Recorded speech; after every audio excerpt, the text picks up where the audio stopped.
Well, to discuss this a little further, I'm joined now by Adam Lockyer. He's from the US Studies Centre at the University of Sydney. Adam Lockyer, do you think the President really has made much of a shift in America's counter-terrorism policy? Today what we saw was a clarification of America's counter-terrorism policy rather than a shift in that specific policy.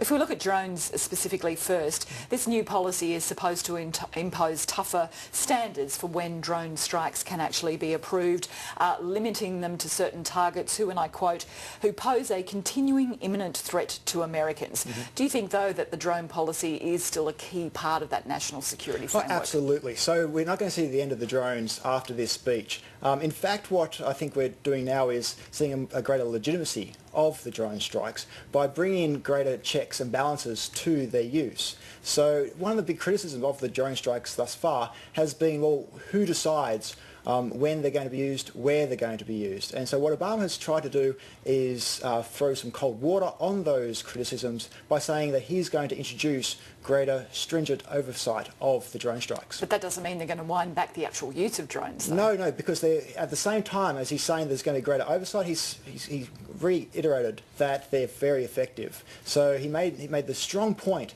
that one of the spearheads of the counter-terrorism campaign has been the drones, and they've been very effective.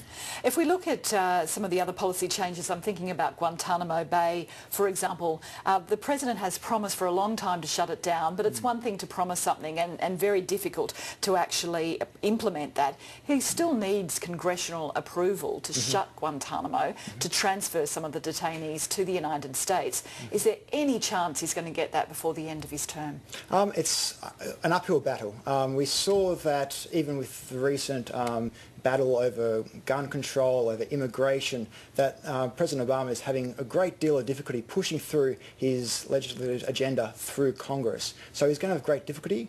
I think that the low-hanging fruit here is trying to get the detainees from Yemen back to Yemen. And so, certainly he's indicated that those that have been cleared for release, he's going to go ahead and allow their release back to Yemen. Exactly. So of the 86 detainees currently in Guantanamo Bay, 56 are from Yemen. So we can see that a big slice of the detainees can be sent back to Yemen if we can get that through.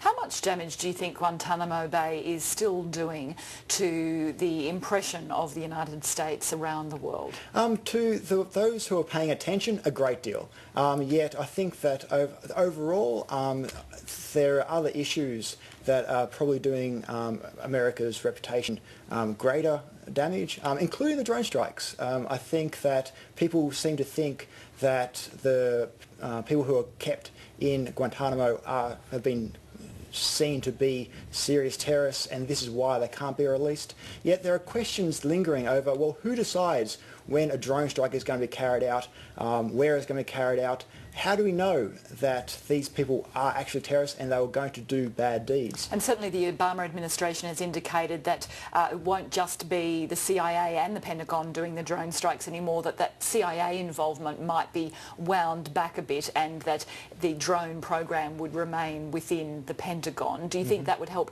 assuage some of those concerns? It's going to. Well, one of the big things here with the drone strikes is that at the moment it's really only the United States who uses drones, but they're coming to a neighbourhood near you soon. So we see that Japan, China, even Australia in the recent white paper has flagged that they're going to be acquiring drones very soon. So what the United States has a window of opportunity to do is to institute a set of checks and balances over where and how they're going to be used, which will become global norms. And then other countries that do acquire these weapons can then use the role model used by the United States. And just finally, a quick question. How do you think President Obama has changed when it comes to national security as a president? Somebody who was once against the Iraq War, for example, who's actually increased the number of drone strikes that the US is carrying out. Is it the burden of office? Once you get into the office, you find you become far more conservative, or to the right, if you like, on national security matters?